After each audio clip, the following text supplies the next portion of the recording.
नमस्कार शेतकरी मित्रांनो, कृषी माहिती तंत्रज्ञान केंद्रामध्ये आपले हार्दिक स्वागत आहे. मी डॉक्टर पवार. मी आलोय दादाकडे. दादाचं नाव आहे सुधीर मिरगे.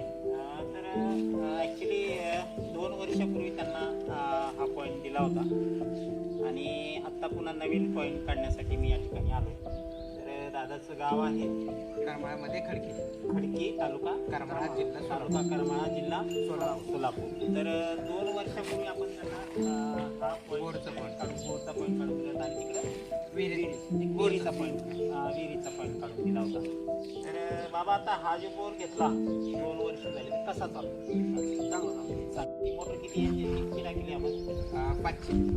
5 HP मोटर याच्यामध्ये सर्वसाधारण आहे. 8 तास हा चालतो. जेव्हा सुरुवातीला आलो तेव्हा पाण्याची कधी किती एकदम बाबा मला म्हणत होते की मला प्यापुरतं पाणी जरी असलं, गाई वगैरे दाखवल्या, त्या गाई आपण बघू शकता कॅमेऱ्यामध्ये. तर तेव्हा आम्ही या पूर्ण बगीचा आहे, तर या बगीच्यामध्ये आपण फिरलो होतो, पण पॉईंट कुठं सापडत नव्हता. तर या ठिकाणी पॉईंट आपण आपल्याकडे जे जर्मन टेक्नॉलॉजी मशीननं डिटेक्टरनं, पितळी रॉड, लोखंडी रॉड या सगळ्या पद्धतीनं आपण हा पॉईंट काढला होता.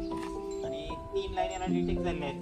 हा बोल्डर लागल्यामुळे खाली घालता नाही आला, पण निश्चितपणानं चांगला पॉईंट मिळाला. बरेच महाराष्ट्रातले जे आपले लाखो शेतकरी, त्यांच्यासाठी ही यशोगाथेसाठी मुद्दा व्हिडिओ केला आहे. बरेच लोक मशीनवर पाणी बघतात, पण फेल होतं. कारण मशीन काय, तुम्हाला 1,00,000-2 लाखात मशीन मिळून जातं, पण सगळ्यात महत्त्वाचा प्रॉपर अभ्यास असला पाहिजे. म्हणून ज्या विश्वासू ठिकाणीच आपण विश्वासू व्यक्तीकडनंच आपण विहीर किंवा बोर पॉईंट बघून घेतला पाहिजे. अंदाजे विहीर बोर केला तर शेतकऱ्याचं नुकसान होतं. म्हणजे सगळ्या शेतकऱ्यांना महाराष्ट्रातली विनंती आहे की शक्यतो मशीन चेक करूनच आणि प्रॉपर त्याचा एक्सपिरियन्स, मागचा एक्सपिरियन्स बघूनच आपण विहीर बोर घ्यावा. धन्यवाद.